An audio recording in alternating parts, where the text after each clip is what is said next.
نمشي بلا سماحة وانت عايشنا بحب لو تضيق الأرض Okay. Assalamualaikum warahmatullahi wabarakatuh kepada semua. Saya sebenarnya nak buat live ni semalam, tapi semalam ada hal sikit. So saya teruskan live tentang tajuk yang sepatutnya saya live semalam, iaitu hibah takaful. Penting atau tak hibah takaful ni? Alright. Sekejap, tak clear sangat. Okay, cun. Alright guys, kepada yang masih sedang bekerja, selamat bekerja. Kepada yang masih lagi dalam perjalanan, mungkin tak kot, dekat pukul 11 dah ni 11.10 pagi pada pagi ni. So sebelum saya teruskan live ni, jangan lupa malam ni kita ada perlawanan penting antara Harimau Melaya akan bertemu dengan Garuda di Stadium Bukit Jalil. Kepada yang menonton di stadium, saya ucapkan selamat menonton dan jangan tunjukkan tindakan provokatif kepada penonton-penonton Garuda yang datang daripada Indonesia. So kita harapkan Malaysia akan membawa 3 mata penuh. Jaringan pun tak penting lah, tapi kita harapkan Malaysia akan dapat 3 mata penuh untuk kita bawa bekalan nanti ke tempat lawan. Kita bertemu dengan UAE dan juga Thailand di tempat lawan nanti. So kita doakan, sama-sama doakan kepada tim Harimau Melaya supaya dapat mencapai kemenangan pada malam ni. Alright guys, pagi ni saya just nak share sikit tentang hibah takaful. Sebenarnya sebelum ni saya ada share, sebenarnya takaful ni, pampasan takaful boleh diberi ataupun boleh dibahagikan dengan 3 cara. Pada yang baru masuk, selamat masuk, selamat menonton live saya pada pagi ni. Okay, kita berbalik. Pampasan takaful, bila seseorang tu sign up takaful, okay, dia ada 3 cara. Untuk ini menurut akta lah, dalam Islamic Financial Service Act 2013. Ada orang kata ada juga cara lain boleh buat amanah takaful dan sebagainya. Yang ni saya nak sentuh dalam soal akta dan juga dalam soal IFSA 2013, di mana pampasan takaful boleh dibahagikan dengan 3 cara. Yang pertama, anda boleh lantik wasi ataupun penama. Yang kedua, boleh buat hibah bersyarat. Yang ketiga, boleh juga buat alamak saya tak ingat, assignment ataupun serah hak mutlak. So pampasan takaful secara amnya boleh dibagi pada 3 cara tadi tu yang saya nyatakan tadi tu. Pertama, boleh diberikan secara wasi, lantikan penama. Yang kedua, boleh dibuat juga di bawah beneficiary untuk hibah bersyarat takaful. Yang ketiga, boleh buat absolute assignment ataupun serah hak mutlak. Alright, pagi ni saya nak share dengan korang apa tu hibah takaful. So ramai orang nak cerita pasal hibah takaful dan sebagainya.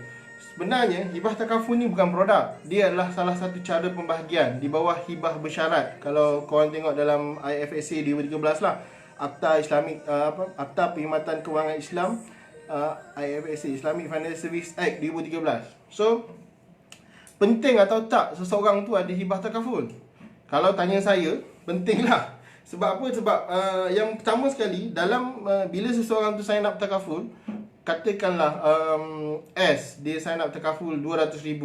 So dia pilih untuk hibahkan 200,000 tu kepada B. Contohnya B isteri dia 200,000. So bila dia pilih saja ataupun dalam kontrak tu hibah bersyarat, maksudnya segala pampasan, katakanlah S meninggal dunia, so pampasan tu tadi akan dapat kepada B secara total. Sebab itu dalam jadual 10 Islamic Financial Service Act kata, apa-apa manfaat takaful yang diberi secara hibah takaful ni tadi tidak akan menjadi, ini word dia, ini perkataan dia, tidak akan menjadi harta pusaka si mati. Harta pusaka si mati. Dan yang kedua, juga tidak tertakluk kepada hutangnya. So ada 2 benda yang penting. Yang pertama, tidak akan termasuk di dalam harta pusaka si mati. Yang kedua, tidak tertakluk pada hutang dia. Yang pertama tu kita cerita pasal harta tadi tu, pampasan tadi tu tidak akan ditakbirkan mengikut harta pusaka lah. Katakanlah S meninggal dunia, dia tinggalkan kereta, dia tinggalkan duit simpanan, dia tinggalkan rumah, dia tinggalkan tanah dan sebagainya. So aset-aset tadi tu akan dibekukan dan perlu ditakbir mengikut pentadbiran harta pusaka yang ada di Malaysia lah. Dan kena tengok juga si mati ada wasiat atau tak. Kalau ada wasiat, dia akan terus untuk proses untuk dapatkan grant probate. Kalau tak ada wasiat, dia kena panjang sikit proses dia untuk dapatkan LA dan sebagainya. So bab pentadbiran pusaka tu saya tak nak sentuh sebab itu bukan kepakaran saya. Ada orang lebih pakar bab pentadbiran pusaka. Saya nak sentuh dekat sini, jika seseorang tu saya nak takaful dan juga buat hibah bersyarat, maka pentadbiran tadi tu, pampasan tadi tu tidak akan termasuk dalam harta pusaka. Maksud kata lainnya, pampasan takaful tadi tu yang 200,000 tadi tu tidak perlu ditadbirkan mengikut urus pusaka, betul akta pusaka ataupun pentadbiran pusaka yang ada di Malaysia. So maksudnya bila B terima 100,000 ataupun 200,000 tadi tu, bila berlaku kematian pada S, so dia adalah pemilik sempurna 200,000 tadi tu. Itu yang penting sekali lah. Katakanlah saya meninggal dunia, saya hibahkan pampasan takaful 100,000 pada isteri. So isteri yang akan dapat 100,000 tu secara total. Orang lain tak ada hak. Adik-beradik lelaki ke, siapa-siapa waris yang terdekat ke, ataupun legal heirs ke, tak ada hak untuk dapatkan ataupun untuk challenge 100,000 tadi tu. Itu yang pertama. Yang kedua, juga tidak tertakluk pada hutang si mati. Maksud kat sini, dia ada satu term lah. Term yang kita panggil creditor proof. Maksudnya pihak creditor ataupun pihak penghutang tidak boleh challenge duit pampasan takaful yang telah diberikan secara hibah bersyarat. Contohnya, S meninggal, dia tinggalkan ataupun dia sign up takaful 200,000. So this 200,000 dia beri ataupun penerima hibah adalah isteri. So bila isteri terima hibah 200,000, katakanlah S ni dia ada hutang dengan bank. So S tadi ni dia ada hutang katakanlah 200,000 dengan bank. So 200,000 dengan bank tu, pihak bank A ni dia tak boleh challenge duit yang dapat kepada wife tadi 200,000 tu. Tapi kena ingat, bukanlah tujuan utama hibah takaful ni tadi tu creditor proof. Kalau dah tahu ada hutang, katakanlah F ni dah tahu dia ada hutang. Dia ada hutang dengan bank A, dia ada hutang dengan bank B.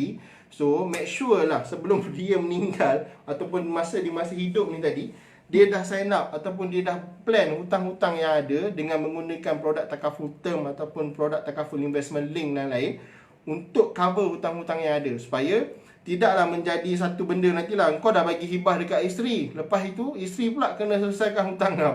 So benda tu akan jadi hibah lah. Sebab tujuan utama hibah takaful tadi tu, engkau bagi pampasan 100,000 atau 200,000 pada isteri untuk tujuan kelangsungan hidup dia. Contohnya, katakanlah isteri tak bekerja ataupun isteri memang dah lama tak bekerja. So bila ada duit tadi, liquid tadi tu, yang liquid easy tadi tu, duit yang senang dicairkan pada isteri. So duit yang diterima tadi tu bolehlah dibuat untuk surviving sementara menunggu proses pentadbiran pusaka tu siap. Sebab proses pentadbiran pusaka ni bukan sehari dua kan. Dia take time, dia ambil masa. So sementara nak menunggu proses pentadbiran pusaka tu selesai, dia adalah cash in hand untuk pentadbiran ataupun untuk urus dia punya kehidupan, untuk urus pendidikan anak-anak, untuk uruskan proses grieving dan sebagainya. So benda tu yang penting. Sebab kadang-kadang kita terlepas pandang, kita kata alamak, tak apalah, harta aku banyak, aku ada simpanan juta, aku ada simpanan dekat bank 500,000, tak apa, nanti aku meninggal aku ambil je, tanpa buat return wasiat dan sebagainya. So benda tu akan jadi disaster. Sebab katakanlah kita meninggal, kadang-kadang partner ataupun spouse kita tahu kan, kadang wife kita tahu yang akaun kita ada berapa ratus ribu ataupun berapa ribu.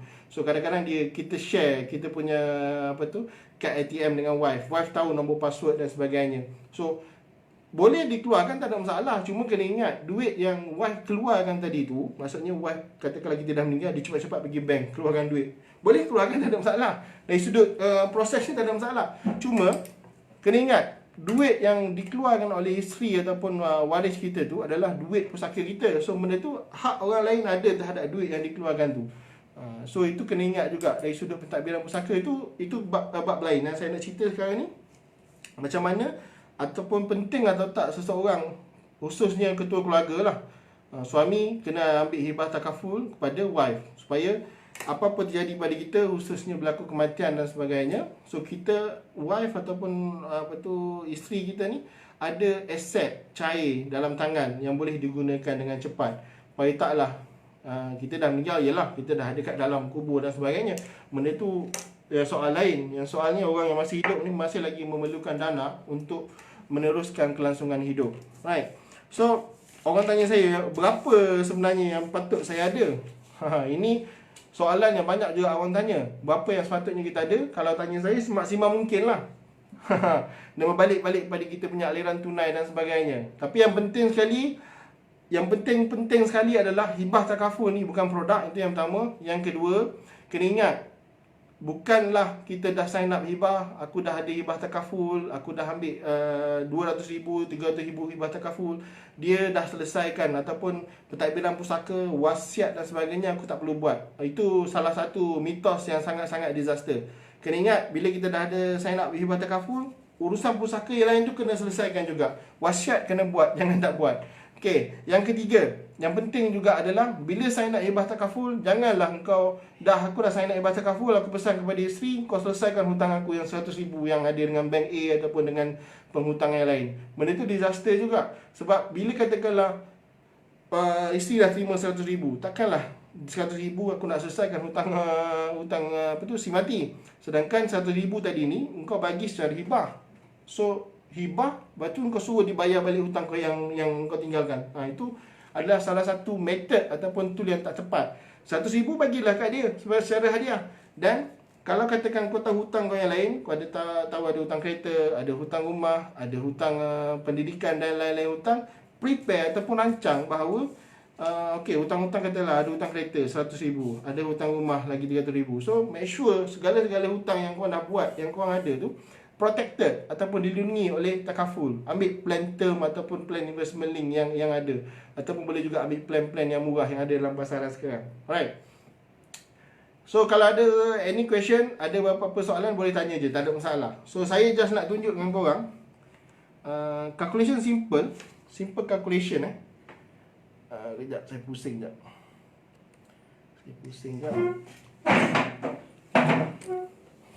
Saya tunjuk dengan korang calculation simple lah. Ada orang tanya mahal ke nak sign up hibah ni sebenarnya. Kejap. Okay, kita tengok. Saya ambil contoh klien saya ni lah. Saya ambil contoh. Katakanlah dia nak sign up hibah. Ni yang the new plan by Great Eastern Takaful. Kita tengok. Untuk Great Harapan. Kita tengok. Saya gunakan plan term. Kita tengok. Dia umur 31. Lelaki. Tak merokok, businessman. So kita tengok katakanlah dia nak 100,000 lah. Saya ambil contoh 100,000.